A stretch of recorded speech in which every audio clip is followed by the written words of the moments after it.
Story Studio। एक समय की बात है। एक राज्य में एक प्रतापी राजा राज करता था।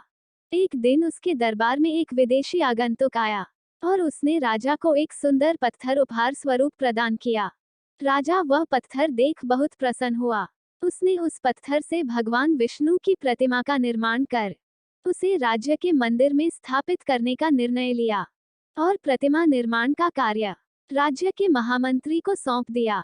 महामंत्री गांव के सर्वश्रेष्ठ मूर्तिकार के पास गया और उसे वह पत्थर देते हुए बोला, महाराज मंदिर में भगवान विष्णु की प्रतिमा स्थापित करना चाहते हैं।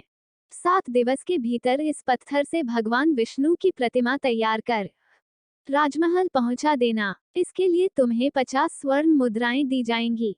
50 स्वर्ण मुद्राओं की बात सुनकर मूर्तिकार खुश हो गया और महामंत्री के जाने के उपरांत प्रतिमा का निर्माण कार्य प्रारंभ करने के उद्देश्य से अपने औजार निकाल लिए।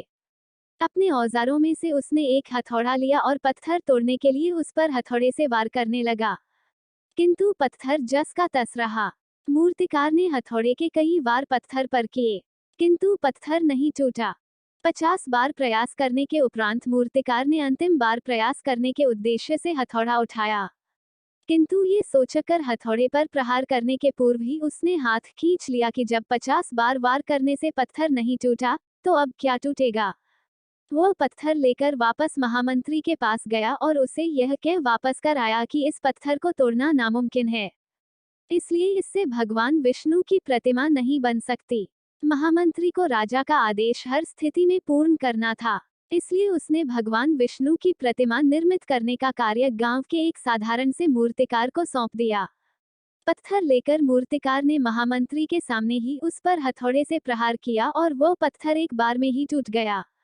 पत्थर टूटने के बाद मूर्तिकार प्रतिमा बनाने में जुट गया। इधर महामंत्री सोचने लगा कि काश पहले मूर्तिकार ने एक अंतिम प्रयास और किया होता तो सफल हो गया होता और 50 स्वर्ण मुद्राओं का हकदार बनता।